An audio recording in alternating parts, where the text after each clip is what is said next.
Welcome to Inside the Deal. I'm Suzanne Stevens. With me today is Anil Gupta. Anil is a professor of strategy at the University of Maryland Smith School of Business and author of the upcoming book, Getting China and India Right.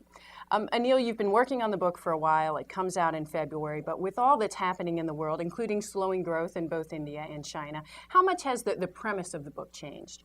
Suzanne, actually, the premise of the book, the main premises of the book have become even more valid with each passing day. In fact, if I pick on three of the main premises, so number one is that the global economy is becoming increasingly multipolar.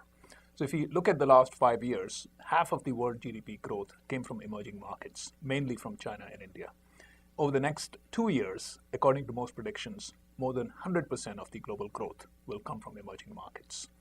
Second is that the world economy is becoming increasingly integrated. Just look at the ferocious speed with which the financial crisis from the US has spread to every corner of the world. So in fact, all the talk about decoupling was really just a fantasy.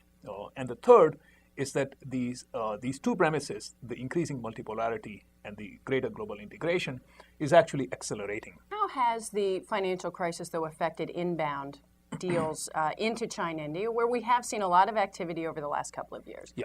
And actually, I mean, the inbound deals have been negatively affected in both markets, China and India. In fact, the effect has been significant enough that talking to our friends who work for law firms, foreign law firms in China and India, that actually these firms are considering layoffs.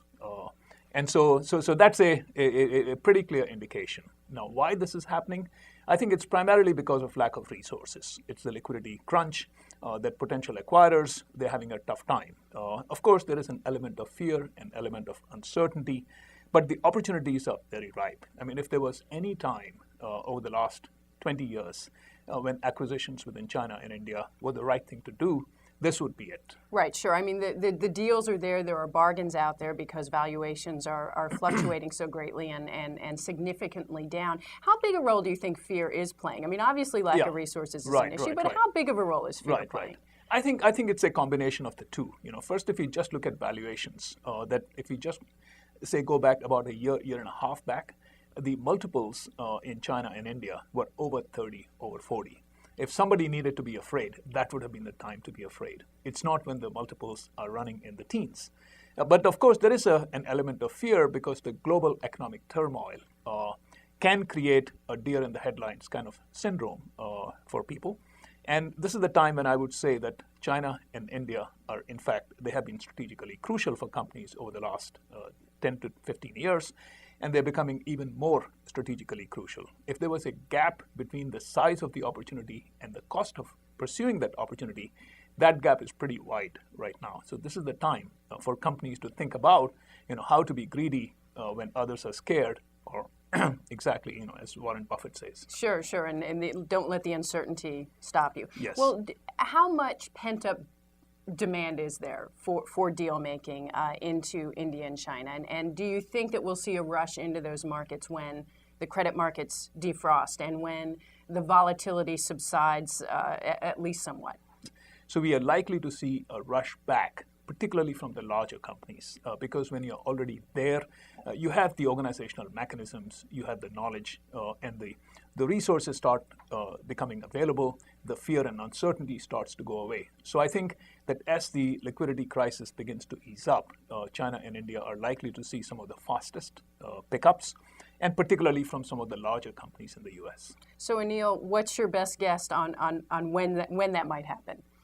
Well, I mean, if I knew that, I think I would. I had to ask. Exactly. But, my best guess is running somewhere in the 1.5 to 2 year time frame, and particularly a huge chunk of this is psychology. So there is the reality, but there is also the psychology. And just if you look at what's happening in the US market, with the policies that the President-elect Obama has announced, and the market's generally positive reaction to those policies in recent times, recent days and weeks, China has announced a huge stimulus. Mm-hmm. India over the weekend Indian government announced a huge stimulus. And all of these actually are it's very interesting how they're aligned with each other. Massive push into infrastructure, into education, into healthcare, into the countryside in China and India.